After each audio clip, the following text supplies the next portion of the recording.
राष्ट्रपति द्रौपदी मुर्मू पहुंची ऑस्ट्रिया के वियना। राष्ट्रपति पुर्तगाल स्लोवाकिया की 4 दिवसीय राजकीय यात्रा पर है।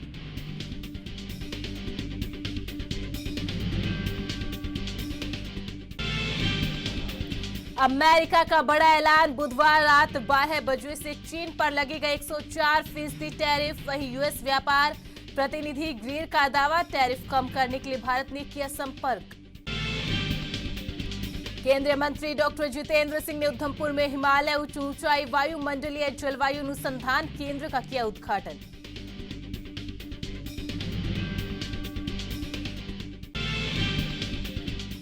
आईपीएल में आज गुजरात जायंट्स राजस्थान रॉयल्स की भिड़ंत। गुजरात के खिलाफ राजस्थान केवल एक मैच जीता। अहमदाबाद में तीसरी बार होगा सामना।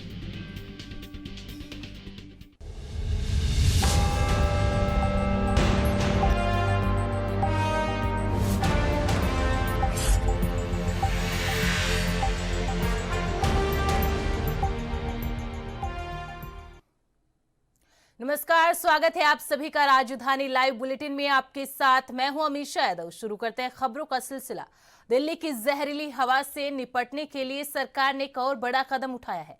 अब इलेक्ट्रिक वाहनों को बढ़ावा देने के लिए एक नई ईवी पॉलिसी का ड्राफ्ट तैयार किया गया है, जिसे जल्द ही जनता के सामने रखा जाएगा। इस नई पॉलिसी में कई बड़े बदलाव प्रस्तावित है, जो आने वाले समय में दिल्ली की सड़कों की तस्वीर ही बदल सकते हैं। सबसे बड़ा फैसला ये हो सकता है कि 15 अगस्त 2025 के बाद नए सीएनजी ऑटो रिक्शा का रजिस्ट्रेशन बंद कर दिया जाएगा। सरकार चाहती है पुराने सीएनजी ऑटो रिक्शा वालों को ई ऑटो की ओर शिफ्ट किया जाए, खासकर वे जो 10 साल से पुराने हो चुके हैं। इतना ही नहीं, 15 अगस्त 2026 के बाद दिल्ली में किसी भी नए पेट्रोल, डीजल या सीएनजी दोपहिया वाहन का रजिस्ट्रेशन नहीं होगा। मतलब जो भी नई बाइक या स्कूटर खरीदी जाएगी वो सिर्फ इलेक्ट्रिक होनी चाहिए। कमर्शियल वाहनों पर भी बड़ा बदलाव प्रस्तावित है। 3 पहिया माल वाहनों का नया रजिस्ट्रेशन 2025 के बाद बंद हो सकता है, जबकि 4 पहिया कचरा उठाने वाले वाहन 31 दिसंबर 2027 तक पूरी तरह इलेक्ट्रिक कर दिए जाएंगे। प्राइवेट कारों की बात करें तो अगर आपके घर में पहले से 2 गाड़ियां हैं, आप तीसरी कार खरीदना चाहते हैं तो वो सिर्फ ईवी यानी इलेक्ट्रिक व्हीकल ही हो सकती है। और दिल्ली की सड़कों पर अब सरकार सिर्फ इलेक्ट्रिक बसें ही खरीदेगी। डीजल बसें केवल इंटरस्टेट रूट्स पर चल सकेंगी। फिलहाल ये पॉलिसी ड्राफ्ट स्टेज में है और जल्द ही इसे सभी स्टेक होल्डर्स को भेजा जाएगा, ताकि उनके सुझाव आपत्तियों के आधार पर अंतिम पॉलिसी बनाई जा सके। इसके बाद इसे मंजूरी के लिए दिल्ली कैबिनेट में पेश किया जाएगा।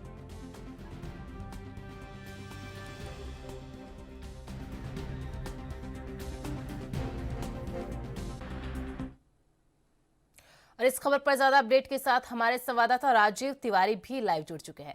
राजीव, दिल्ली सरकार की नई पॉलिसी हालांकि अभी ड्राफ्टिंग स्टेज के अंदर है, ड्राफ्ट यहां पर तैयार किया जा रहा है, लेकिन ये एक ऐसी पॉलिसी है जो पेट्रोल डीजल वाहनों को इलेक्ट्रिक वाहनों की तरफ शिफ्ट करेगा और पोल्यूशन के अंदर कमी लाएगा। देखिए, यहाँ पर बात करें नई सरकार और खास तौर पर दिल्ली सरकार की, क्योंकि दिल्ली सरकार अब दिल्ली के अंदर एक नई पॉलिसी जो है वो लागू करने के लिए ड्राफ्ट जो है वो तैयार किया जा रहा है। क्योंकि ई व्हीकलों को लेकर जिस तरीके से पॉलिसी बनाई जा रही है, उसको लेकर कहीं ना कहीं अब दिल्ली के अंदर हलचल जो है वो देखने को मिल रही है। खास तौर पर उन लोगों की बात करें जिन लोगों के जो ऑटो चलाते हैं या फिर कहें जो ऑटो रिक्शा चलाते हैं सीएनजी के, उनके लिए कहीं ना कहीं सबसे ज्यादा परेशानी जो है वो देखने को मिल सकती है। क्योंकि नए ड्राफ्ट के तहत दिल्ली के अंदर अगस्त के महीने में यानी 15 अगस्त से लेकर 2025 तक ये जिस तरीके से ड्राफ्ट तैयार किया जा रहा है, और ड्राफ्ट के माध्यम से दिल्ली के अंदर ऑटो रिक्शा चालक जो है वो कहीं ना कहीं परेशान होते नजर आ सकते हैं। क्योंकि सीएनजी ऑटो जो है वो अब बंद करने की कोशिश की जा रही है। और नए रजिस्ट्रेशन की बात करें तो नई रजिस्ट्रेशन जो है अगर 15 अगस्त से नहीं रजिस्ट्रेशन किए जाएंगे, यानी कि नए रजिस्ट्रेशन भी नहीं हो पाएंगे, तो इससे साफ जाहिर है दिल्ली के अंदर कहीं ना कहीं पॉल्यूशन के मद्दे रखते हुए नई सरकार जिस तरीके का ड्राफ्ट बना रही है, उससे कहीं ना कहीं ऑटो रिक्शा चालकों को भी दिक्कतें हो सकती है। मगर यहाँ पर बात करें आम जनता की, तो आम जनता भी कहीं ना कहीं जानना चाहती थी कि वाकई में ही पॉल्यूशन जो है वो दिल्ली के अंदर क्यों बढ़ा हुआ है। उसको लेकर भी अब नया जो ड्राफ्ट बनाया जा रहा है जी। उसके तहत भी दिल्ली के अंदर टू व्हीलर और फोर व्हीलर जो है उनको भी रजिस्ट्रेशन जो है वो नहीं हो पाएगी। यानी कि 15 अगस्त से ही दिल्ली के अंदर नए व्हीकलों, पेट्रोल और डीजल के जो व्हीकल होंगे या फिर सीएनजी के जो व्हीकल होंगे उनको रजिस्ट्रेशन नहीं मिलेगा। और सीधे सीधे कहीं ना कहीं अगर इलेक्ट्रिक किसी ने व्हीकल खरीदना भी है तो भी कहीं ना कहीं सिर्फ ई व्हीकल ही खरीद सकते हैं और उन्हीं के जी। रजिस्ट्रेशन जो है वो हो पाएगा। मगर 10 साल और जो 15 साल पेट्रोल और डीजल के जो व्हीकल चल रहे हैं उनका रजिस्ट्रेशन के लेकर भी कहीं ना कहीं दिक्कतें हैं, क्योंकि ये कहा जा रहा है कि नए ड्राफ्ट के तहत उनको भी सीएनजी में कन्वर्ट करने की बात की जा रही है। मगर यहाँ पर दिल्ली के अंदर जिस तरीके से लगातार पॉल्यूशन बढ़ रहा है उसको लेकर नई सरकार के द्वारा ड्राफ्ट जो है तैयार किया जा रहा है और ये भी जानकारी मिल पा रही है इस ड्राफ्ट को और राज्य के अंदर भी भेजा जा सकता है। वहां से भी जो सुझाव आएंगे या फिर जो भी कमियां होंगी उनको दूर करने के लिए इस ड्राफ्ट को फिर पूरे तरीके से लागू करने की बात की जाएगी। मगर अब देखना होगा ये ड्राफ्ट कब तक बन पाता है और दूसरा और राज्यों के पास भेजा जाएगा ताकि वहां से भी सुझाव जो है वो मिल सके। मगर यहाँ पर दिल्ली के अंदर जितने पेट्रोल और डीजल के व्हीकल चल रहे जी। हैं जिनका अभी तक समय सीमा खत्म नहीं हुई है उनके लिए भी कहीं ना कहीं सरकार जो है वो कदम उठाने की कोशिश कर रही है, उनको ई व्हीकल के अंदर कन्वर्ट करने की बात की जा रही है। मगर यहाँ पर बात करें जिन लोगों के पास फोर व्हीलर गाड़ियां हैं प्राइवेट, यानी कि सीधे सीधे कहे तो एक परिवार के अंदर अगर 2 व्हीकल है तो उनको तीसरा व्हीकल जो है वो कहीं ना कहीं इलेक्ट्रिक ही लेना होगा, क्योंकि अब नई सरकार के तहत ये कोशिश की जा रही है दिल्ली के अंदर जितने भी नए व्हीकल आने वाले हैं वो सिर्फ यानी कि इलेक्ट्रिक होने चाहिए, ना कि पेट्रोल और सीएनजी और डीजल के। तो इससे साफ जाहिर है दिल्ली के अंदर काफी बड़ी हलचल जो है वो देखने को मिल रही है और लगातार पॉल्यूशन के क्षेत्र के अंदर कहीं ना कहीं कमी लाने के लिए इस तरीके का कोशिश जो है वो नई सरकार के द्वारा किए जा रहे हैं। जी बिल्कुल राजू, ई व्हीकल्स की क्रांति बोल सकते हैं, लेकिन सरकार ऐसा नहीं है कि एक साथ सारी चीजों को जो है इलेक्ट्रिक की तरफ शिफ्ट कर देगी। सरकार ने बाकायदा यहाँ पर एक प्रोसेस बताया है कि इस साल अगस्त 2025 के अंदर हम सबसे पहले जो ऑटो रिक्शा है उनको इलेक्ट्रिक की तरफ शिफ्ट करेंगे। 2026 की अगर बात की जाए जो पेट्रोल डीजल से चलने वाले जो टू व्हीलर्स है उनको सबसे पहले इलेक्ट्रिक किया जाएगा। फिर 2026 में 2027 की अगर बात करें तो 2027 के अंदर जो फोर व्हीलर्स होते हैं उनको इलेक्ट्रिक किया जाएगा। मतलब साल दर साल इस प्रोसेस को, इस प्रक्रिया को किया जाएगा ताकि जो दिल्ली की सड़कें हैं उन पर सिर्फ इलेक्ट्रिक व्हीकल्स दिखाई दे। देखिए यहाँ पर बात करें इलेक्ट्रिक व्हीकलों की, तो इलेक्ट्रिक व्हीकल की संख्या दिल्ली के अंदर वाकई में ही काफी हद तक बढ़ती हुई नजर आ रही है। लोग जो है खुद भी इलेक्ट्रिक व्हीकल की तरफ जा रहे हैं और सरकार की गाड़ियों की बात करें, डीटीसी विभाग की बात करें या फिर जी। कहते हैं निगम की बात करें, वहां पर भी गाड़ियों को कन्वर्ट किया जा रहा है इलेक्ट्रिक व्हीकल की तरफ। मगर यहाँ पर बात करें 2027 तक दिल्ली के अंदर जो सरकारी गाड़ियां हैं जो एमसीडी के अंदर है या फिर एनडीएमसी के अंदर है, तो सरकारी गाड़ियां हैं उनको भी अब कहीं ना कहीं इलेक्ट्रिक व्हीकलों के अंदर कन्वर्ट किया जाएगा। जिससे साफ जाहिर है दिल्ली के अंदर जो गाड़ियों से निकलने वाला जो पॉल्यूशन है उसको कंट्रोल करने की कोशिश की जा रही है ताकि दिल्ली के अंदर जो पॉल्यूशन है वो घट सके। मगर लगातार सिर्फ गाड़ियों के पॉल्यूशन से कंट्रोल करना ही पूरे तरीके से पॉल्यूशन जो है वो कंट्रोल नहीं हो पाएगा, और तरीके के भी और इस्तेमाल करने होंगे। दिल्ली के अंदर जैसे फैक्ट्रियों से निकलने वाला जो पॉल्यूशन है उस पर भी कहीं ना कहीं इलेक्ट्रिक की तरफ से, यानी कि जो जो फैक्ट्रियों के अंदर जो आग जलाई जाती है या फिर जिस तरीके से केमिकल का इस्तेमाल किया जाता है उसके लिए भी कहीं ना कहीं इलेक्ट्रिक जो चूल्हे हैं या फिर कहे इलेक्ट्रिक जो कहते हैं वो बनाने होंगे। मगर यहाँ पर बात करें जो होटलों से निकलने वाला जो पॉल्यूशन है उस पर भी कहीं ना कहीं दिल्ली सरकार को अंकुश जो है वो लगाने होंगे। मगर यहाँ पर सिर्फ गाड़ियों के ऊपर पाबंदी लगाई जा रही है जिससे उन लोगों की परेशानियां बनती नजर आ रही है जिन लोगों के पास बजट नहीं है या फिर जो इतनी जल्दी गाड़ियों को कन्वर्ट इलेक्ट्रिक में नहीं कर सकते हैं, क्योंकि नए इलेक्ट्रिक जो है वो महंगे हैं जिसकी वजह से दिक्कतें हैं। और दूसरा सबसे बड़ा चार्जिंग की बहुत लंबी समस्या है, क्योंकि चार्जिंग जो है 5-5, 6-6 घंटे की हो पाती है जिसकी वजह से कहीं ना कहीं लोगों को काफी बड़ा लंबा इंतजार जो है वो चार्जिंग के लिए करना पड़ता है। मगर यहाँ पर जिस तरीके से दिल्ली सरकार चाहती है कि इलेक्ट्रिक व्हीकलों को बढ़ावा दिया जाए और नई पॉलिसी जिस तरीके से बनाई जा रही है उसको लेकर भी कहीं ना कहीं जनता का सुझाव जो है वो भी लेना चाहिए ताकि जनता भी क्या चाहती है, वाकई में इलेक्ट्रिक व्हीकलों को कितना बढ़ावा देना चाहिए और जिन लोगों की अभी तक समय सीमा खत्म नहीं हुई है तो उनके लिए क्या रास्ता होना चाहिए, ये जरूर देखना होगा। जी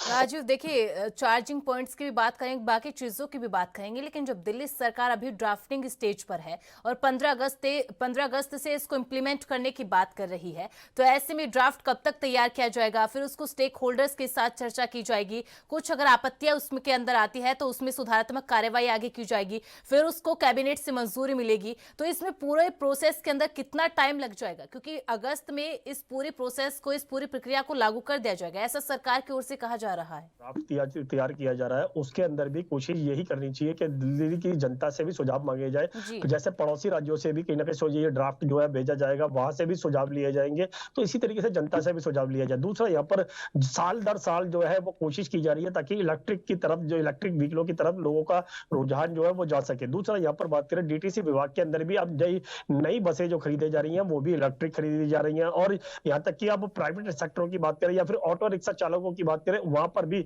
सीएनजी को हटाकर भी कहीं ना कहीं इलेक्ट्रिक की तरफ कोशिश की जा रही है। मगर यहाँ पर जिस तरीके से इलेक्ट्रिक जो चलाने वाले ऑटो रिक्शा चालक है, उनसे भी सुझाव लेना चाहिए कि वाकई में ही वो इलेक्ट्रिक की तरफ कितनी जल्दी जाना चाहते हैं। और दूसरा, सीएनजी को बिल्कुल हटाकर या फिर पेट्रोल डीजल की गाड़ियों को हटाकर क्या वाकई में ही कहीं ना कहीं पॉल्यूशन कम हो पाएगा? इस तरीके के सुझाव जो है इस ड्राफ्ट के अंदर और ज्यादा डालने चाहिए। मगर यहाँ पर दिल्ली सरकार जो है वो सिर्फ पॉल्यूशन को, गाड़ियों से जो निकलने वाला पॉल्यूशन है उसको कंट्रोल करने की कोशिश कर रही है। मगर यहाँ पर बात करें आम जनता की, तो आम जनता जिनके पास अभी तक पैसे नहीं है या फिर कम बजट की वजह से वो पेट्रोल डीजल की वजह से कहीं ना कहीं उन गाड़ियों को खरीदना ही पसंद करते हैं। और जिस तरीके से अब ये जानकारी मिल पा रही है कि नए ड्राफ्ट के अंदर टू व्हीलर पर भी और फोर व्हीलर पर भी जो प्राइवेट है उनके ऊपर भी पाबंदी लगाई जाएगी, तो साफ जाहिर है कहीं ना कहीं कुछ हद तक जनता को जरूर दिक्कतें आ सकती है। वो भी उन लोगों को जिनके पास इतना पैसा नहीं है कि वो नए व्हीकल जो है, इलेक्ट्रिक व्हीकल जो है वो खरीद सके। मगर यहाँ पर जिस तरीके से आपको सरकार कोशिश कर रही है, कोशिश कितनी कारगर हो पाएगी? और जहां तक की जो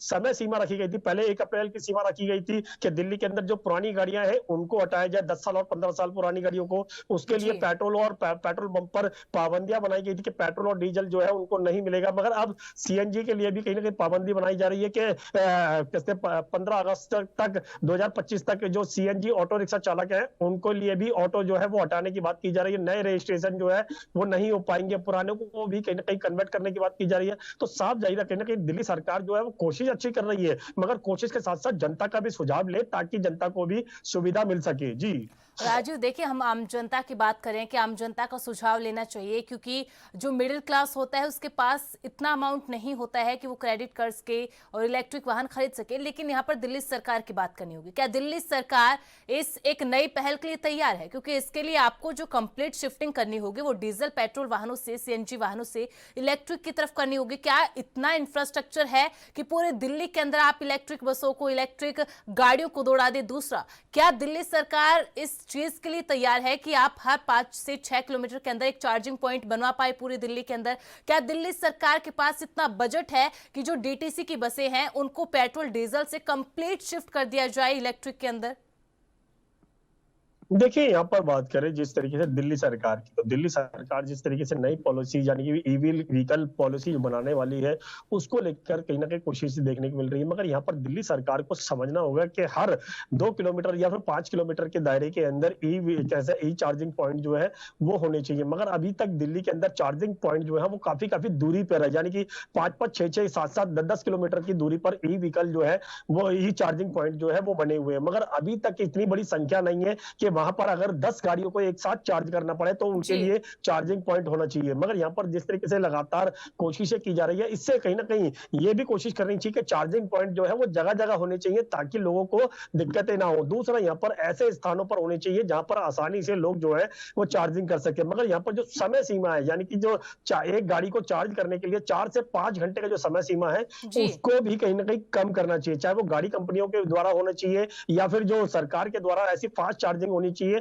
जिससे कहीं ना कहीं 1 से 1.5 घंटे के अंदर चार्जिंग, फुल चार्जिंग जो है वो उनको मिल सके। मगर आज के समय में लोग जो है वो इतना समय नहीं देना चाहते हैं कि उनको पता है कि अगर 5-5, 6-6 घंटे अगर वो चार्जिंग में लगाएंगे तो कहीं ना कहीं उनका पूरा दिन जो है वो इसी में खत्म हो जाएगा, फिर अगले दिन के लिए उनके लिए फिर दिक्कतें आएंगी। तो इसीलिए जनता भी चाहती है कहीं ना कहीं चार्जिंग पॉइंट जो है वो दिल्ली के अंदर सबसे ज्यादा बढ़ाए जाए। और दिल्ली के पास क्या वाकई में ही इतना रेवेन्यू है कि जितने 3-4 किलोमीटर के दायरे के अंदर चार्जिंग पॉइंट जो है वो बनाए जाए? मगर अभी तक दिल्ली सरकार जिस तरीके से पॉल्यूशन को लेकर, ई व्हीकलों को लेकर बढ़ावा दे रही है, तो उससे साफ जाहिर है कहीं ना कहीं पॉल्यूशन के अंदर जरूर कमी लाना चाहती है, मगर कहीं ना कहीं इलेक्ट्रिक चार्जिंग के लेकर या फिर कहे जो इलेक्ट्रिक व्हीकल जो इतने महंगे हैं जिनको आम जनता नहीं खरीद पाती है, इसीलिए मजबूरन वो थोड़े से पैसे के अंदर पेट्रोल और डीजल की गाड़ियां जो है वो खरीदते हैं, क्योंकि उनको पता है ना तो उनके पास इतना समय है ना ही उनके पास इतना बजट है। तो सरकार को कहीं ना कहीं ई व्हीकलों के ऊपर सब्सिडी जो है वो और ज्यादा देनी होगी, ताकि जनता जो है ई व्हीकलों की तरफ जाती हुई नजर आए। जी जी राजू, बिल्कुल देखिए, पोल्यूशन कम करने के लिए सरकारी नई पहल को लागू कर रही है जिसे ई क्रांति कहा जा रहा है,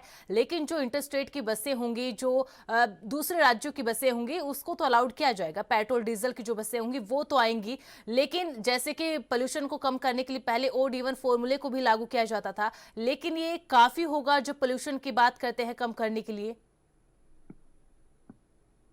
देखिए, यहाँ पर बात करें जिस तरीके से लगातार सरकार कोशिश कर रही है, उस कोशिश कितनी कारगर हो पाएगी ये तो जरूर देखना होगा। मगर यहाँ पर बात करें लगातार जिस तरीके से ई व्हीकलों को बढ़ावा देने की बात की जा रही है, चार्जिंग पॉइंट बनाने की बात की जा रही है, और यहाँ तक कि ये भी कहा जा रहा है कि दिल्ली के अंदर ई व्हीकलों के द्वारा कहीं ना कहीं पॉल्यूशन जो है वो कंट्रोल हो सकता है। मगर यहाँ पर जनता का सुझाव जो है वो महत्वपूर्ण भूमिका रखता है, और जनता के लिए जिस तरीके से पॉलिसी बनाई जा रही है, इस पॉलिसी के अंदर कहीं ना जी कहीं जनता का सहयोग भी लेना चाहिए। मगर अभी तक नई सरकार जो है वो सिर्फ पुराने व्हीकलों को हटाकर नए जो व्हीकल है, यानी कि जो पेट्रोल डीजल के नए व्हीकल है, उन पर भी रजिस्ट्रेशन जो है वो नहीं हो पाएगा, जिससे साफ जाहिर है कहीं ना कहीं सिर्फ दिल्ली के अंदर इलेक्ट्रिक व्हीकल ही हो पाएंगे। दूसरा यहाँ पर बात करें जो और पड़ोसी राज्यों से डीजल की गाड़ियां या फिर बसें जो आती हैं वो सिर्फ बॉर्डर तक ही सीमित रहेंगी, उनको भी दिल्ली के अंदर ज्यादा परमिशन जो है वो नहीं दी जाएगी। मगर यहाँ पर बात करें दिल्ली सरकार की, तो दिल्ली सरकार जो नया ड्राफ्ट बना रही है, इसको कहीं ना कहीं तैयार करने के बाद पहले और राज्यों के पास भेजना होगा, फिर उसके बाद जो सुझाव आएंगे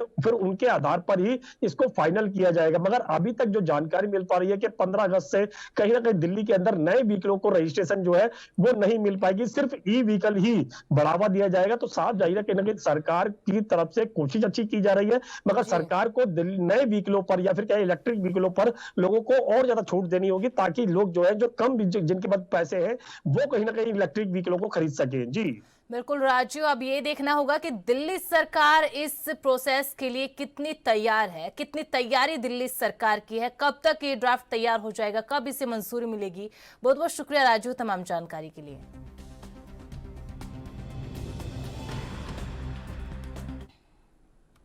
आज उत्तर प्रदेश ऐतिहासिक आध्यात्मिक दिन का साक्षी बनेगा। सुबह 8 बजे के करीब लाखों लोग एक साथ नवकार महामंत्र के सामूहिक जाप में शामिल। जीतो संगठन के द्वारा इस कार्यक्रम का आयोजन किया जा रहा है, जिसका उद्देश्य विश्व में शांति सद्भाव का संदेश फैलाना है। इस अनूठे आयोजन में 108 देश के लोग हिस्सा ले रहे हैं। इस महायज्ञ में भारत समेत दुनिया भर के सबसे ज्यादा लोग अनुष्ठान कर रहे हैं। लखनऊ के गोमती नगर स्थित संगीत नाट्य अकेडमी में आयोजित कार्यक्रम में सीएम योगी आदित्यनाथ शिरकत कर रहे हैं।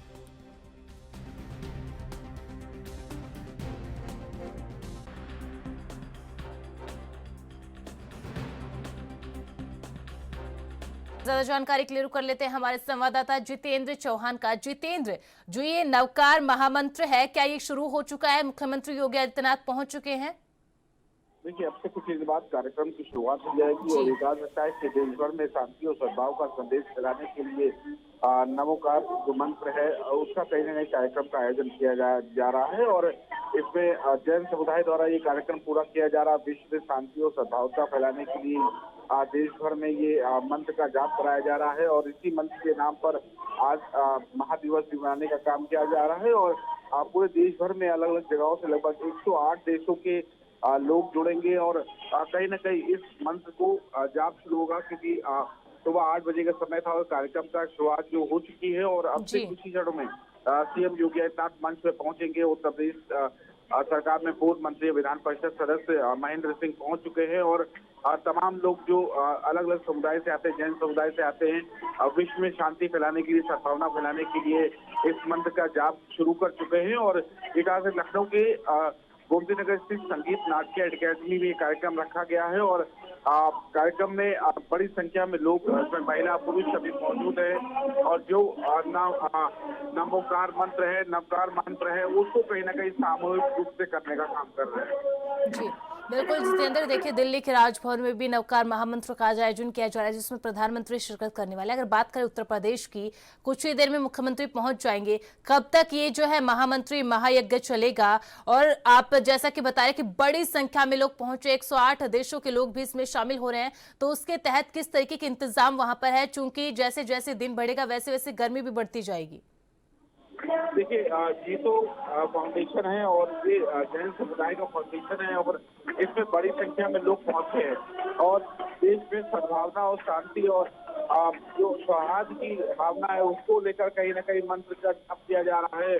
और सुबह 8 बजे शुरू किया, आपसे कुछ ही बाद ये मंत्र एक साथ पूरे देश भर में 108 देश के लोग जुड़कर इसको करने का काम कर रहे हैं। और सीएम योगी आदित्यनाथ कुछ ही क्षणों में मंच पर पहुंचेंगे और उनकी कह सकते हैं कि आवागमन की जो सुगबुगाहट है वो कहीं ना कहीं हो चुकी है और कुछ ही क्षण में सीएम योगी आदित्यनाथ पहुंचेंगे और बड़ी संख्या में लोग मौजूद है जो कि नवोकार मंत्र का कहीं ना कहीं जाप करने का काम कर रहे हैं और सीएम योगी आदित्यनाथ का इंतजार भी कर रहे हैं। और ये कहा जाता है कि बड़ी संख्या में लोग मौजूद हैं। कुछ ही क्षणों में ये मंत्र समाप्त होने के बाद सीएम योगी आदित्यनाथ और जीतो फाउंडेशन या कह सकते हैं कि इसमें जो जैन समुदाय के लोग हैं वो अपने अपने विचारों को रखने का काम करेंगे। जी बिल्कुल जितेंद्र, और देखिए कहीं ना कहीं जब मुख्यमंत्री शिरकत करेंगे तो वो भी जहां पर जो लोग मौजूद होंगे उनको संबोधित करेंगे। क्या जो ये कार्यक्रम, जो नवकार महामंत्र का जो महाजाप है, जैन समुदाय की ओर से हर साल आयोजित किया जाता है?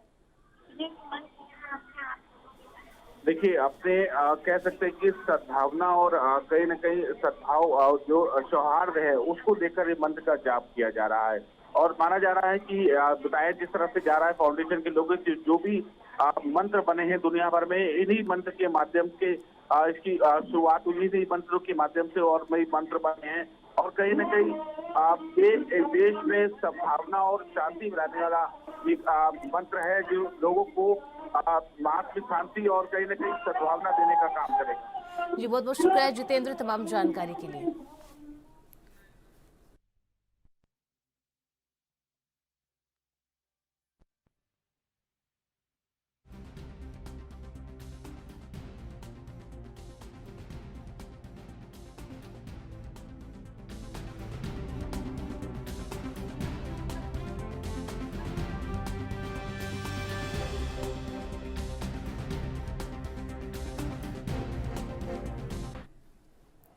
हिमाचल प्रदेश में इस हफ्ते मौसम के हालात में कुछ महत्वपूर्ण बदलाव देखने को मिल सकते हैं। मौसम विज्ञान केंद्र शिमला ने आगामी 5 दिनों के लिए कुछ भागों में बारिश बर्फबारी का पूर्वानुमान जताया है। विशेष रूप से आज से 11 अप्रैल के बीच राज्य के विभिन्न हिस्सों में हल्की से मध्यम बारिश बर्फबारी की संभावना है। 8 अप्रैल को शिमला में हल्के बादल छाए रहेंगे। इसके अलावा आज 10 और 11 अप्रैल को चंबा, कुल्लू, कांगड़ा, लाहौल स्पीति, किन्नौर, मध्य पर्वतीय क्षेत्रों में बारिश बर्फबारी का अलर्ट जारी किया गया है। बर्फबारी मुख्य रूप से ऊंचे इलाकों में हो सकती है।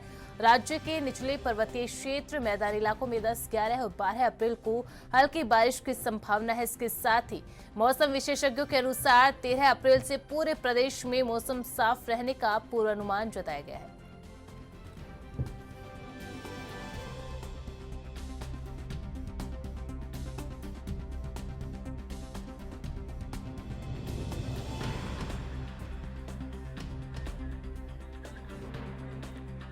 और ज्यादा जानकारी के लिए रुक लेते हैं हमारे ब्यूरो चीफ टीना ठाकुर का।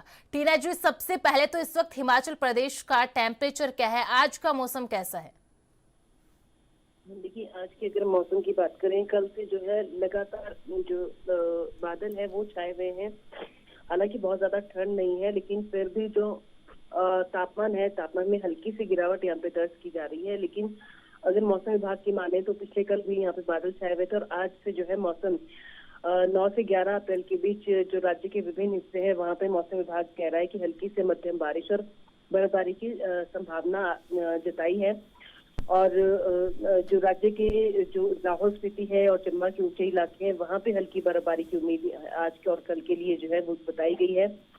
इसके अलावा 9, 10 और 11 यानी अगले जो 3 दिन हैं आज से चंबा, कुल्लू, कांगड़ा, लाहौल स्पीति, किन्नौर और मध्य जो पर्वतीय क्षेत्र है वहां पे बारिश और बर्फबारी का अलर्ट जारी किया गया है। ये जो बर्फबारी है मुख्य रूप से ऊंचे इलाकों में हो सकती है। और इसके अलावा जो मैदानी इलाके हैं वहां पे 10, 11 और 12 को हल्की बारिश की संभावना यहाँ पे जताई गई है। और 13 के बाद जो है ये कहा जा रहा है कि मौसम जो है यहाँ पे साफ रहेगा। मौसम में जो लगातार जो बदलाव है वो यहाँ पर होता जा रहा है और जो विभिन्न इलाके हैं वहाँ पे बारिश और बर्फबारी की संभावना के बीच मौसम विभाग ये कह रहे हैं कि जो रोज लोग हैं वो मौसम के बदलाव के हिसाब से तैयार रहें और जरूरत के हिसाब से जो है यहाँ पे उचित कदम उठाएं। और मैदानी इलाके हैं वहाँ की अगर हम बात करें तो तापमान में काफी जो गर्मी है वो देखी जा रही है। जो गर्म हवाएं हैं वो वहाँ पे चल रही है और जो प्रदेश के जो बाकी के जगह है कई जो 5 दिन बारिश और जो चोटियां हैं वहाँ पे हल्की बर्फबारी के आसार यहाँ पे मौसम विभाग की तरफ से जताए गए हैं। और जो बाकी मैदानी इलाके हैं वहाँ पे बारिश की उम्मीद यहाँ पे जताई जा रही है। तो अब ये देखने वाली बात रहने वाली है कि आज से ये मौसम का जो बदलाव है वो देखने को कहा गया है और उसके अनुसार ही राज्य के जो लोग हैं उनको जो अपनी जरूरत के हिसाब से यहाँ पे काम करने के लिए कहा गया है, क्योंकि बहुत ज्यादा तो नहीं लेकिन फिर भी मौसम में कुछ यहाँ पे बदलाव हो सकता है और उसको देखते हुए जो ऊंचाई वाले इलाके हैं वहां पे लोगों को जो है उसके हिसाब से जो है सतर्कता बरतने की अपील भी यहाँ पे जो है मौसम विभाग की तरफ से की गई है। जी टीना जी, देखिए अगर मैदानी इलाकों की बात की जाए और खासकर जैसे उत्तर भारत राज्यों की अगर बात की जाए तो वहां पर गर्मी का सितम अभी से देखने को मिल रहा है। हीट वेव को लेकर लगातार अलर्ट जारी कर दिया गया है, लेकिन हिमाचल प्रदेश के अंदर चूंकि 5 दिनों के लिए यहाँ पर बारिश बर्फबारी का अनुमान यहाँ पर जताया गया है, ऐसे में जो टूरिस्ट वहां पर पहुंच रहे हैं खासकर उनके लिए क्या कुछ एडवाइजरी यहाँ पर जारी की जा रही है? देखिए, जब भी मौसम विभाग इस तरह का कोई अलर्ट जारी करता है और जिन इलाकों के लिए जिन जिलों के लिए अलर्ट जो है जो डीपीज है जो वहाँ पे जो मौसम विभाग की जो टीम्स होती है वो अपने सोशल मीडिया पेज है वहाँ पे हर पल की जो अपडेट है वो देती है। तो ऐसे में जो पर्यटक यहाँ पहुंचते हैं उनको यही कहा जाता है चाहे कुल्लू मनाली धर्मशाला धर्मचब्बा जिससे भी तरफ जा रहे हैं बाहर निकलने से पहले या अपनी यात्रा सुनिश्चित करने से पहले जो रोड्स की स्थिति है और जो मौसम का पूर्वानुमान है वो जरूर देखें, क्योंकि आगामी कुछ घंटों के लिए मौसम विभाग उससे पहले जब अलर्ट होता है वो पहले ही जारी कर देता है ताकि जो लोग हैं वो उस हिसाब से सतर्कता बरतें। तो यहाँ पे जो पर्यटक आ रहे हैं उनको खासतौर पर कोई ऐसी परेशानी का सामना नहीं करना पड़ेगा, लेकिन उन्हें जो भी कहा जा रहा है कि सतर्कता जरूर बरते, मौसम के हिसाब से जो है व्यवहार करें और उसके हिसाब से जो अपनी यात्रा है वो सुनिश्चित करें ताकि किसी भी जो कोई आपात स्थिति है उसमें कोई फंसे ना और जो आपकी यात्रा है वो सुखद और मंगलमय रहे। जी टीना जी, बिल्कुल। देखिए अब चूंकि जो मौसमी बीमारियां हैं उनका भी प्रकोप बढ़ने लगता है। जब सुबह हल्की ठंड होती है, दोपहर में भीषण गर्मी यहां पर देखने को मिलती है और अब बारिश और बर्फबारी का अनुमान, ऐसे में मौसमी जो बुखार है मौसमी बीमारी है वो भी लगातार बढ़ने लगती है, खासकर अगर डेंगू की बात की जाए तो ऐसे में स्वास्थ्य विभाग की किस तरीके से तैयारियां है? बिल्कुल, देखिए जब भी मौसम में इस तरह के बदलाव होते हैं तो सबसे ज्यादा जो असर है वो स्वास्थ्य पर ही पड़ता है। और अभी भी हम देख रहे हैं कि जिस तरह से अगर हम हिमाचल पर्टिकुलर की बात करें तो यहाँ पे कभी बहुत ज्यादा गर्मी और कभी भी एकदम से ज्यादा जो ठंड है वो यहाँ पे हो रही है, उसके कारण जो लोग हैं वो बीमारी की चपेट में भी आ रहे हैं, फिर जो वायरल है वो हो रहा है। तो ऐसे में मौसम विभाग जो स्वास्थ्य विभाग है वो अपने हिसाब से एडवाइजरी भी जारी करता है और लोगों को बार बार अपील भी करता है कि जो मौसम है उसके हिसाब से जो है अपना व्यवहार रखें और उसी हिसाब से अपने कपड़े अपना खाना पीना जरूर रखें। और स्वास्थ्य विभाग आपको जो एहतियात है वो ज्यादा जो है खाने पीने की चीजों पर रखने के लिए कहता है, क्योंकि उसी के हिसाब से जो है वो अगर आप मौसम के हिसाब से खाते पीते हैं और जरूरत के हिसाब से खाते पीते हैं तो जो बीमारी है वो ज्यादा अटैक नहीं कर पाएगी। लेकिन अगर फिर भी आप वायरल की चपेट में आते हैं या किसी तरह की जो बीमारी है उसकी चपेट में आते हैं तो आप तुरंत जो है डॉक्टर के पास जाएं और उनसे जो है जरूर जो कंसल्ट करें। लेकिन स्वास्थ्य विभाग लगातार जो है निगरानी हर चीज पे रखना है, चाहे वो डेंगू की बात आप कर रही हैं या किसी और चीज की, तो वो लगातार उन्होंने अपनी टीम्स भी अलर्ट पे रखी होती हैं, तैयार रखी होती हैं। लेकिन उसके बावजूद वो लोगों से इस अपील करते हैं कि अगर आप मौसम के हिसाब से व्यवहार करेंगे तो किसी भी बड़ी बीमारी की चपेट में आने से आप बचेंगे। और जो वायरल है जो मौसम के अनुसार होता है उसमें भी आप जो है डॉक्टर से कंसल्ट करेंगे तो जरूर जो है यहाँ पे राहत जो है आपको मिलेगी। टीना जी, बिल्कुल। देखिए स्वास्थ्य विभाग बिल्कुल तैयारी करता है। जो स्वास्थ्य विभाग की टीम होती है वो घर घर जाती है, जो डेंगू के जो मलेरिया के मच्छर होते हैं उनके लार्वा को नष्ट करने का काम करते हैं, साथ ही इस तरीके से लोगों को जागरूक भी करती है कि किस तरीके से उन्हें इस खासकर जो डेंगू की बीमारी होती है इससे अपने आप को बचाव करना है, किस तरीके से घर में वो तमाम सारे इंतजाम करने हैं जिससे इन बीमारियों से बचा जा सके। बिल्कुल, देखिए मौसम विभाग की जब एडवाइस इस तरह की जारी करता है और जिस तरह हम शिमला में देख रहे हैं कि मौसम जो है लगातार हर साल बदलता है। कभी एकदम से बारिश और बर्फबारी की संभावना होती है और कभी एक बार एकदम से जो है हीट वेव की यहाँ पे जो है स्थिति बन जाती है। तो ऐसे में जो स्वास्थ्य विभाग है जी। वो अपने अपने जो आसपास के क्षेत्र है वहाँ पे जागरूकता कार्यक्रम भी चलाते हैं, वर्कशॉप्स भी आयोजित करते हैं और लोगों को जो है एहतियात बरतने की किस तरह की जो एहतियात है, किस मौसम में किस तरह की एहतियात बरते, अभी जैसे वायरल हो रहा है तो किस तरह की एहतियात आप लोग बरते और जिससे जो है आप बीमारी की चपेट में कम से कम आए। तो ऐसे में स्वास्थ्य विभाग हर चीज पे निगरानी रखता है। वो लोगों के घर जाके भी जागरूकता अभियान भी चलाता है, लोगों को जागरूक भी करता है और मौसम के हिसाब से जो सतर्कता है और जो एहतियात है वो बरतने की अपील जो है वो लोगों से करता है। जी, बहुत बहुत शुक्रिया टीना जी तमाम जानकारी के लिए।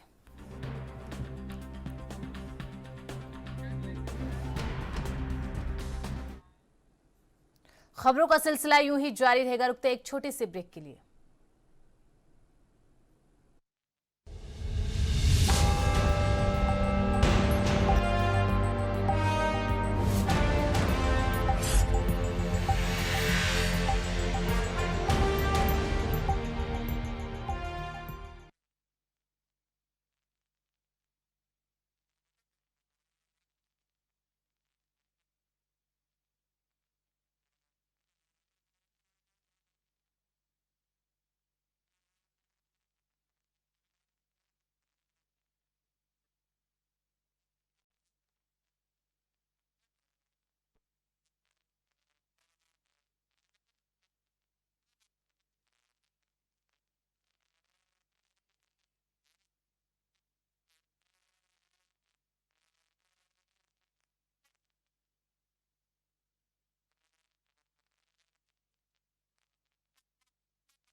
ब्रेक के बाद एक बार फिर से आप सभी का स्वागत है। खबरों में आगे बढ़ते हैं। उत्तराखंड चारधाम यात्रा की तैयारियां जोरों शोरों से चल रही है। उत्तराखंड सरकार की कोशिश है कि चारधाम की यात्रा पर आने वाले श्रद्धालुओं की यात्रा सुरक्षित, सुगम, सुव्यवस्थित हो, जिसके चलते मुख्यमंत्री पुष्कर सिंह धामी ने सभी विभागीय अधिकारियों को चारधाम यात्रा शुरू होने से एक हफ्ते पहले सभी व्यवस्थाएं मुकम्मल करने के निर्देश दिए। दरअसल मुख्यमंत्री पुष्कर सिंह धामी ने मंगलवार को सचिवालय में चारधाम यात्रा की तैयारियों को लेकर यातायात प्रबंधन की बैठक की है। बैठक के दौरान सीएम ने निर्देश दिए कि यात्रा मार्गों पर पार्किंग की व्यवस्था ऐसे स्थानों पर की जाए जिनके आसपास होटल, धर्मशाला, होम स्टे समेत अन्य मूलभूत सुविधाएं उपलब्ध हो। सीएम धामी ने कहा कि धामों के दर्शन के लिए स्लॉट मैनेजमेंट सिस्टम अधिक बेहतर किया जाए। यात्रा मार्गों में संवेदनशील स्थानों पर सीसीटीवी कैमरे की पर्याप्त व्यवस्था करने के साथ ही अधिक ट्रैफिक वाले क्षेत्रों की रियल टाइम निगरानी की जाए। सीएम ने कहा कि चारधाम यात्रा के दौरान यातायात प्रबंधन की चुनौतियों का सामना करने के लिए पुलिस की ओर से बेहतर प्लान तैयार कर काम किया जाए, ताकि पिछले साल जो समस्याएं आई थी वो समस्याएं आगामी चारधाम यात्रा के दौरान ना हो। जाम की स्थिति वाले स्थानों की रियल टाइम जानकारी सोशल मीडिया समेत अन्य माध्यमों के जरिए जनता से साझा की जाए। इसके साथ ही पुलिस प्रशासन के सोशल मीडिया प्रोफाइल पर यातायात और मौसम का अपडेट दिया जाए।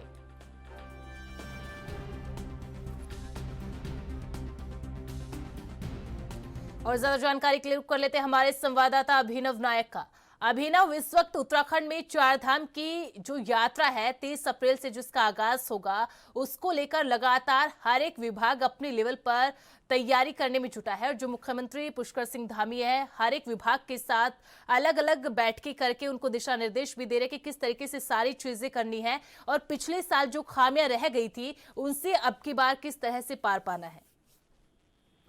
उत्तराखंड में चार धाम यात्रा की तैयारियां जो हैं वो जोरों शोरों से चल रही हैं। और अगर बात करें तो उत्तराखंड सरकार की कोशिश भी यही है कि चार धाम जी। की यात्रा जो आने वाले श्रद्धालु हैं उनकी यात्रा सुरक्षित हो, सुगम हो, सुव्यवस्थित हो। अगर बात करें तो कहीं ना कहीं जिस तरह से मुख्यमंत्री पुष्कर सिंह धामी जो है सभी विभाग के अधिकारियों को लगातार मॉनिटरिंग के निर्देश दे रहे हैं, लगातार वो बैठकें कर रहे हैं और कहीं ना कहीं जिस तरह से वो लगातार निर्देश दे रहे हैं कि व्यवस्थाएं जो है वो चाक चौबंद होनी चाहिए और लगातार सचिवालय के अंदर वो एक के बाद एक बैठ के तमाम जो विभाग हैं उनके अधिकारियों के साथ कर रहे हैं। और यातायात प्रबंधन को लेकर भी उन्होंने कल महत्वपूर्ण बैठक की है। उन्होंने कहा भी है कि जो यात्रा मार्ग है उन पर जो है पार्किंग की व्यवस्था हो या फिर जो होटल हैं, धर्मशालाएं हैं, होम स्टे हैं, अन्य जो मूलभूत सुविधाएं हैं वो वहाँ पर श्रद्धालुओं के लिए उपलब्ध होनी चाहिए। और अगर बात करें तो कहीं ना कहीं जिस तरह से मुख्यमंत्री ने कहा भी है कि जो धामों के दर्शन के लिए मैनेजमेंट सिस्टम सरकार की तरफ से जो चल रहा है उसको और अधिक बेहतर किया जाए। अगर बात करें तो यात्रा मार्ग जो है वहाँ पर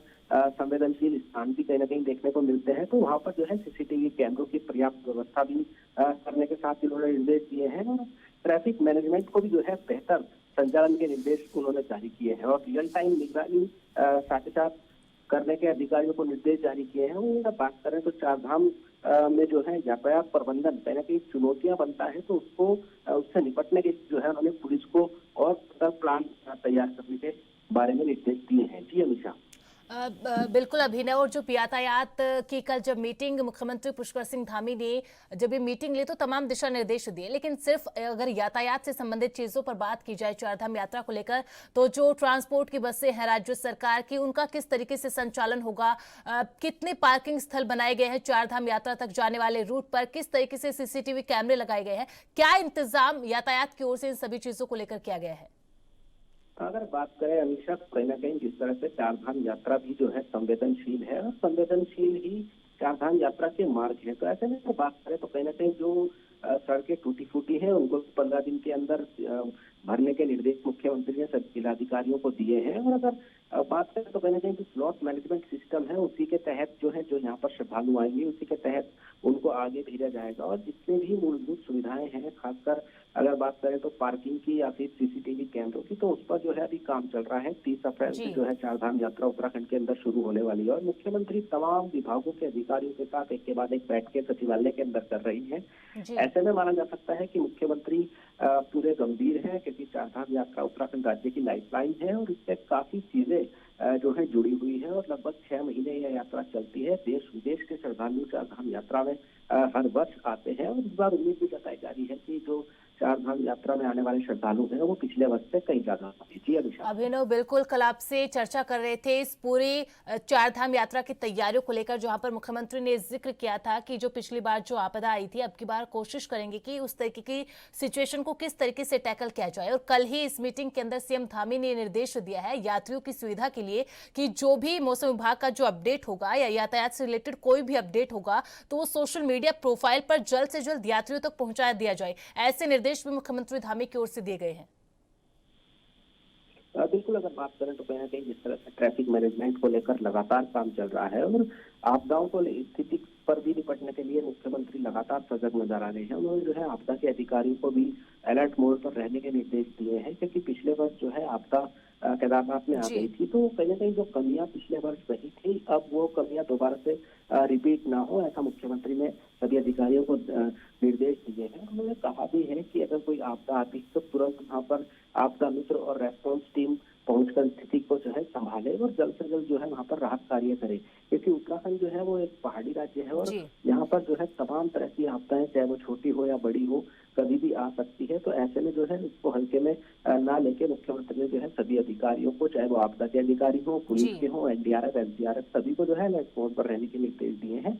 और अगर बात करें तो कहीं ना कहीं जिस तरह से चार धाम यात्रा के जो रास्ते हैं वहाँ पर सीसीटीवी कैमरे, पार्किंग की समुचित व्यवस्था बनाने के निर्देश, साथ ही साथ होटल और होम स्टे, इसके अलावा अगर बात करें तो कहीं ना कहीं जो धर्मशालाएं हैं उनको भी वहाँ पर जो श्रद्धालु रुकेंगे उनके आने जाने और खाने पीने की व्यवस्था को भी जो है समुचित बनाने के निर्देश जारी किए गए हैं, ताकि किसी भी जी। श्रद्धालुओं को कोई दिक्कतों का सामना न करना पड़े। क्योंकि जो हर वर्ष श्रद्धालु यहाँ पर लाखों की संख्या में उत्तराखंड के 4 धाम में आते हैं, तो ऐसे में जो है लगातार श्रद्धालुओं के मन में भी हमेशा उत्साह बना रहता है कि वे भी जो है 4 धाम यात्रा पर आए, भगवान के जो है दर्शन करें। जी अभिनव, बिल्कुल। लेकिन देखिए, जो व्यापारी थे उनकी एक शिकायत यहाँ पर दर्ज उन्होंने करवाई थी, वो ये थी कि जब पिछली बार 4 धाम यात्रा हुई थी और बड़ी संख्या में श्रद्धालु वहां पर पहुंच चुके थे, जिन्होंने रजिस्ट्रेशन भी करवा लिया था, लेकिन पुलिस प्रशासन की ओर से या फिर जो नोडल अधिकारी लगाए गए थे उनकी ओर से उन श्रद्धालुओं को वहीं पर ही रोक लिया गया, क्योंकि बड़ी संख्या, इतनी ज्यादा संख्या में श्रद्धालु पहुंच चुके थे कि उनको अलाउड नहीं किया जा सकता था। तो ऐसे में जो होटल व्यापारी थे, व्यवसायी थे, उन्होंने ये शिकायत दर्ज कराई थी कि ऐसे में अगर ऐसी कोई स्थिति बनती है तो या तो पहले उन्हें नोटिफाई किया जाए, क्योंकि पिछली बार उनको जब वो कैंसिल करवाए सारे जो भी रजिस्ट्रेशन हुए थे उनका पेमेंट भी उनको लौटाना पड़ा। तो ऐसे में ये शिकायत मुख्यमंत्री धामी के सामने व्यवसायियों ने रखी है।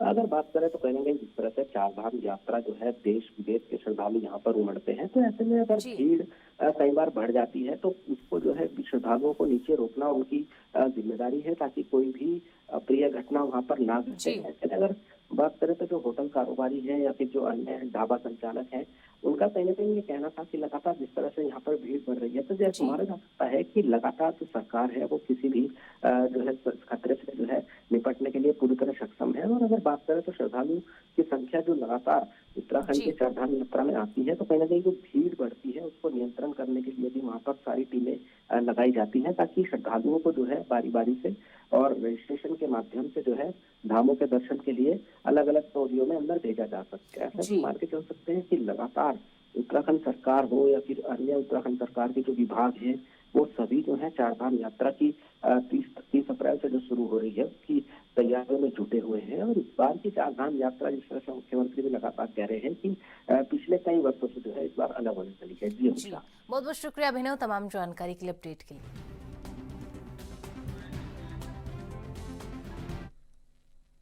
देश में वक्फ संशोधन अधिनियम अब आधिकारिक तौर पर लागू हो गया। केंद्र सरकार ने इस अधिनियम को 8 अप्रैल से प्रभावी कर दिया और इसके लिए अधिसूचना जारी कर दी गई है। बता दें कि वक्फ संशोधन विधेयक को पिछले सप्ताह ही संसद के दोनों सदनों की मंजूरी मिली थी। इसके बाद राष्ट्रपति ने भी इस पर हस्ताक्षर कर दिए, लेकिन इसके साथ ही इस कानून को लेकर विरोध और विवाद भी शुरू हो गए। संसद से पारित होते ही इस अधिनियम को सुप्रीम कोर्ट में चुनौती दी गई। अब तक 10 याचिकाएं दाखिल की जा चुकी है, जिनमें इसे संविधान विरोधी बताया गया है। वहीं इस कानून के विरोध में पश्चिम बंगाल के मुर्शिदाबाद जिले में स्थिति तनावपूर्ण हो गई। मंगलवार को जंगीपुर इलाके में मुस्लिम संगठनों के द्वारा बुलाए गए विरोध प्रदर्शन के दौरान हिंसा भड़क उठी। प्रदर्शनकारियों में और पुलिस के बीच झड़प हुई, जिसमें कई पुलिसकर्मी घायल हो गए। सरकार का कहना है कि यह कानून वक्फ संपत्तियों की बेहतर प्रबंधन, पारदर्शिता को सुनिश्चित करने के लिए लाया गया है, लेकिन विरोध कर रहे संगठनों का आरोप है कि धार्मिक अधिकारों में दखलंदाजी है।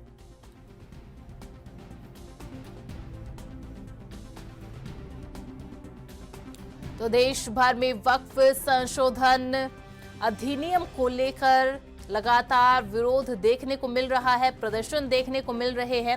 न केवल सड़कों पर प्रदर्शन देखने को मिल रहा है, हंगामा देखने को मिल रहा है, बल्कि कई विधानसभाओं के अंदर भी इस कानून को लेकर प्रदर्शन देखने को मिल रहे हैं।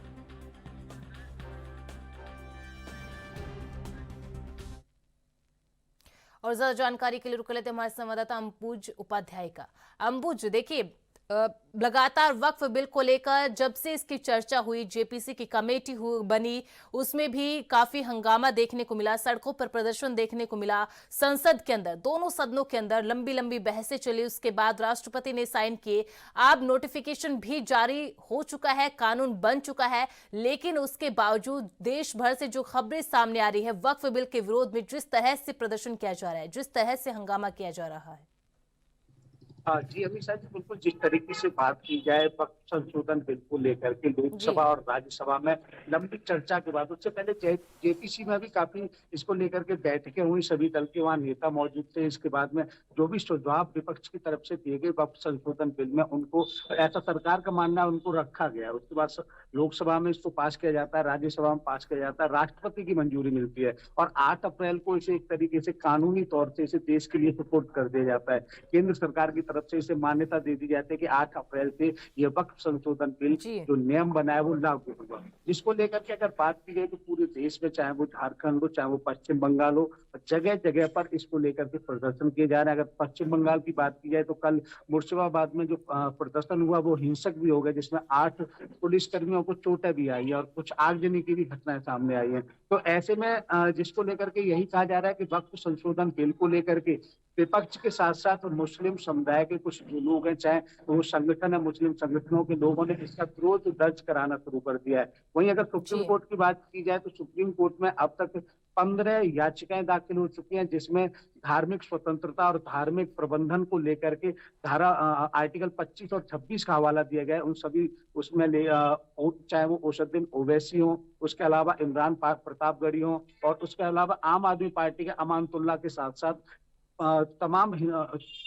जो लोग हैं वो इसकी याचिकाएं डाल रहे हैं। उनका यह मानना है कि जिस तरीके से इसको सरकार की तरफ से पास किया गया है वो धार्मिक स्वतंत्रताओं पर एक तरीके से हमला है और साथ ही मुस्लिमों को इसमें दबाया गया है। केंद्र सरकार की तरफ से इसका उल्टा जवाब दिया जा रहा है। केंद्र सरकार कह रही है कि जिस तरीके से अब तक वक्फ कमेटी का जिस तरीके से प्रबंधन हो रहा है उसमें बहुत सारी खामियां हैं, जिसको लेकर के आने वाले समय में जो पिछड़े मुस्लिम हैं उनको उसमें उन्मूलन नहीं मिला, उन पिछड़े मुस्लिमों को आगे के लिए बढ़ावा नहीं दिया जा रहा, जिसके लिए इस कमेटी का गठन किया गया था। इसको लेकर के तमाम जो विरोध देखने को मिलना, चाहे प्रदर्शनों की बात की जाए तो एक तरीके से यही कहा जा सकता है कि वक्फ संशोधन बिल 15 अप्रैल को जब सुप्रीम कोर्ट में इसको लेकर के चर्चा रहेगी, जिसको लेकर के केंद्र सरकार की तरफ से केविएट भी जारी सुप्रीम कोर्ट में केविएट भी दे दी गई है, जो 15 अप्रैल को काफी एक अहम दिन होने वाला है, जिस दिन जिसको लेकर के सुप्रीम कोर्ट में बहस होगी, जब देखा जाएगा कि आखिरकार जो याचिकाएं पड़ी है उनमें कहां पर क्या अपनी तरफ से बातें रखी जा रही है और सुप्रीम कोर्ट इस पर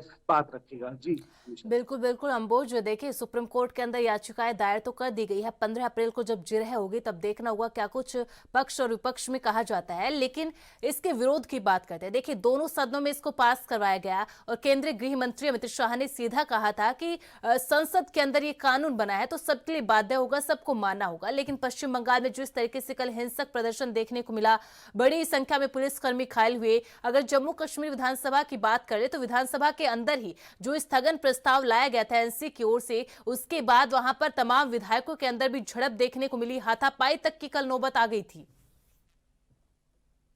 हाँ बिल्कुल, जिस तरीके से वक्फ संशोधन विधेयक को लेकर के चाहे वो जम्मू कश्मीर की विधानसभा की बात की जाए, उसके अलावा पश्चिम बंगाल के मुर्शिदाबाद में जिस तरीके से हिंसक आंदोलन हुआ है, तो ऐसे आंदोलन देखने को मिल रहे हैं। लेकिन इसको लेकर के अगर बात की जाए याचिकाओं की, अगर सुप्रीम कोर्ट में जो याचिकाएं पड़ रही हैं, आरजेडी के जो नेता मनोज झा उनकी तरफ से याचिका डाली गई है, जिसको लेकर के केंद्रीय गृह मंत्री अमित शाह के द्वारा डायरेक्ट एक वक्तव्य दिखाया गया था, एक पूरा उन्होंने भाषण पढ़ा था कि जिस तरीके से लोकसभा के अंदर आरजेडी के प्रमुख नेता लालू यादव ने वक्फ को लेकर के पूरी तरीके से विचार रखे थे अपने। उन्होंने कहना था कि वक्फ एक तरीके से प्रॉपर्टियों पर कब्जा करने वाली एक कमेटी बन गई है, तो लालू यादव को उन्होंने पूरा स्पीच पढ़ के सुनाया था। लेकिन विरोध की अगर बात की जा रही है तो वहीं पर केंद्र सरकार और बीजेपी का ये कहना है कि एक तरीके से जो विपक्ष है वो पीछे मुस्लिम लोगों के पीछे आ रहा है। वो विपक्ष के जो लोग हैं वो गोल टोपी पहन करके सामने आ रहे हैं, वही लोग इस पर एक तरीके से विरोध जता रहे हैं। लेकिन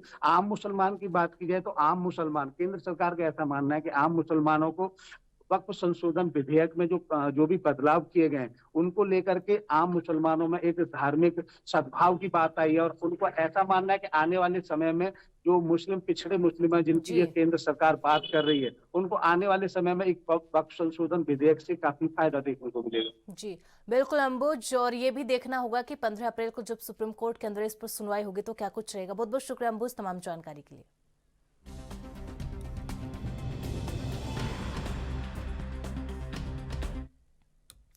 पंजाब में गर्मी जहां अपने चरम पर पहुंच गई है, वहीं अब मौसम ने एक बार फिर करवट ले ली है। मौसम विभाग ने आज और 10 अप्रैल को आंधी तूफान की चेतावनी जारी की है। ऐसे में सबसे बड़ी चिंता है खेतों में खड़ी गेहूं की फसल को लेकर, जिसे किसान अपने बच्चों की तरह पालते हैं। इसी को देखते हुए किसानों के लिए एक महत्वपूर्ण चेतावनी जारी की गई है। कृषि विभाग ने किसानों से अपील की है कि वे इन दिनों खेतों में लगे ट्रांसफार्मर बंद रखें ताकि किसी तरह की अप्रिय घटना से बचा जा सके। साथ ही यह भी कहा गया है कि जब तक स्थिति सामान्य ना हो, किसान खेतों में ही रहे और अपनी फसलों की सुरक्षा पर नजर बनाए रखे। यह वह समय है जब गेहूं की फसल पकने के अंतिम दौर में है और एक छोटी सी लापरवाही भारी नुकसान पहुंचा सकती है। आंधी और संभावित बारिश से न केवल खड़ी फसल को नुकसान हो सकता है, बल्कि बिजली से जुड़े हादसों का भी खतरा बना रहता है।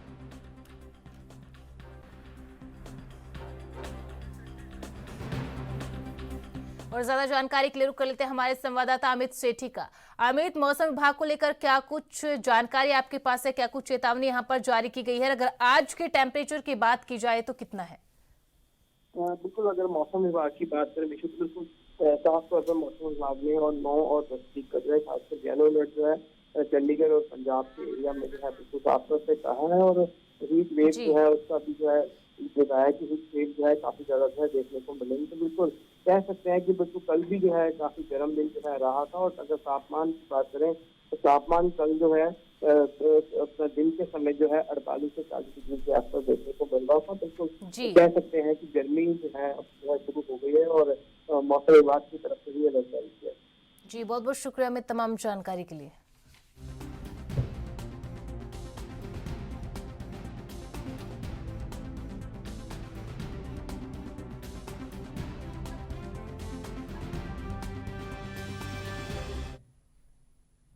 लौटेंगे एक छोटे से ब्रेक के बाद।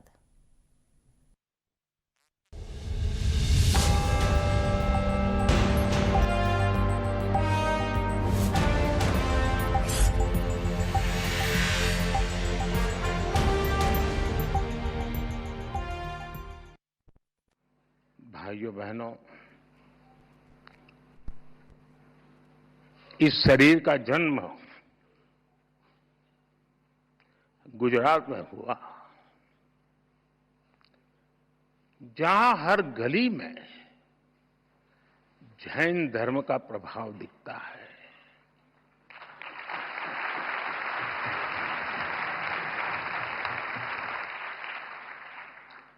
और बचपन से ही मुझे जैन आचार्यों का सानिध्य मिला।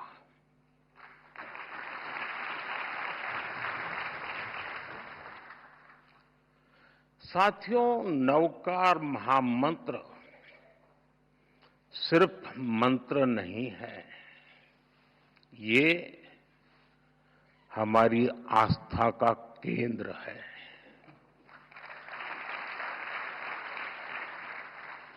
हमारे जीवन का मूल स्वर।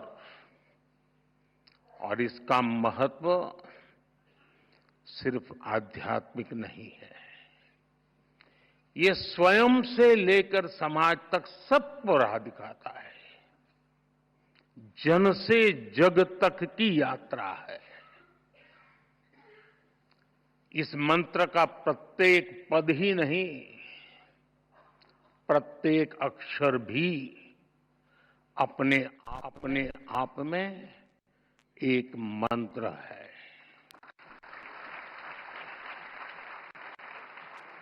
जब हम नवकार महामंत्र बोलते हैं, हम नमन करते हैं पंच परमेष्ठी को। कौन है पंच परमेष्ठी? अरिहंत, जिन्होंने केवल ज्ञान प्राप्त किया, जो भव्य जीवों को बोध कराते हैं, जिनके 12 दिव्य गुण है। सिद्ध, जिन्होंने 8 कर्मों का क्षय किया।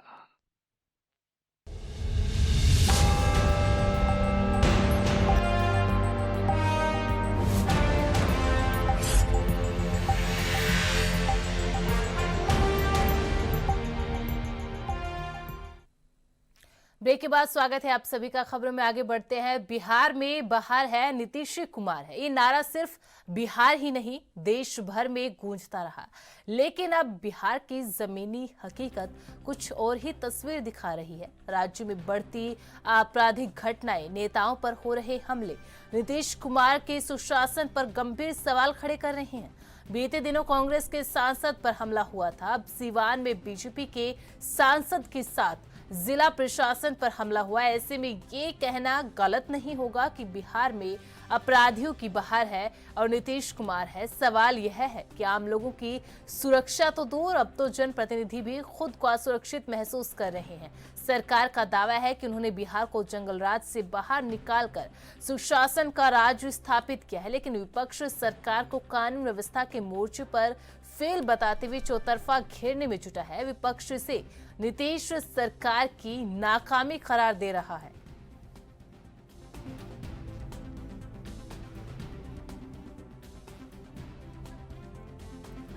तो बिहार के अंदर लगातार आपराधिक घटनाएं लगातार बढ़ती जा रही है, जहां न केवल आम जन बल्कि जनप्रतिनिधियों पर भी लगातार हमले हो रहे हैं।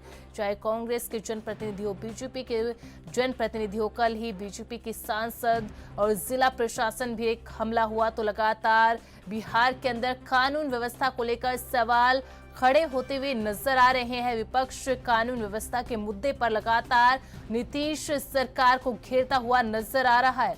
लगातार बिहार के अंदर आपराधिक घटनाएं बढ़ती जा रही है, जिसको लेकर अब विपक्ष, आरजेडी, कांग्रेस, तमाम विपक्षी दल सरकार को, नीतीश कुमार सरकार को घेरते हुए नजर आ रहे हैं और लगातार कह रहे हैं कि जिस राज्य के अंदर जनप्रतिनिधि सुरक्षित नहीं है, सांसद सुरक्षित नहीं है, खुद पुलिस प्रशासन जिसके हाथ में सुरक्षा का जिम्मा होता है, कानून व्यवस्था होती है, अगर वही सुरक्षित नहीं है तो ऐसे में आम जनता का क्या होगा? आम जन के मन में क्या भावनाएं होंगी? आम जन खुद को कैसे सुरक्षित महसूस करेगा?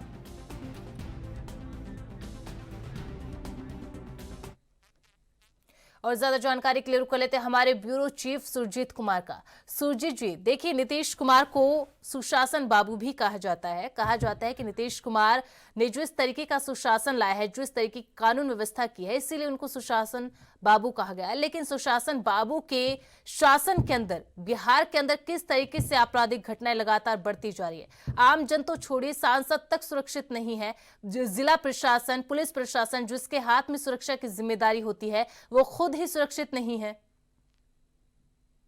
जी हमेशा बिल्कुल, जिस तरीके से आपने कहा कि नीतीश कुमार को सुशासन बाबू कहा जाता है, तो वैसे ही बिहार में एक स्लोगन चलता हुआ नजर आ रहा था, बिहार में बहार हो, नीतीश कुमार हो। लेकिन यहाँ पे नीतीश कुमार की सरकार तो है, लेकिन बिहार में बहार कहीं ना कहीं से दिखता हुआ नहीं नजर आ रहा है। क्योंकि जिस तरीके से बिहार में अपराधियों का मनोबल बढ़ा है, अब पहले आम लोग को असुरक्षित महसूस कर ही रहे थे, अब जो है माननीय भी बिहार में सुरक्षित नजर नहीं आ रहे। जिस तरीके से पिछले एक महीने के अंदर में बिहार में 2 सांसदों के ऊपर हमला हुआ, और कल की बात करें तो जो है कल सत्ता पक्ष के सांसद है जनार्दन सिंह सिग्रीवाल, बड़े कद के नेता है बीजेपी के, उनके काफिले में हमला हुआ, और उसके साथ साथ जिला प्रशासन के भी लोग शामिल थे, उनकी गाड़ियों पे भी हमला हुआ।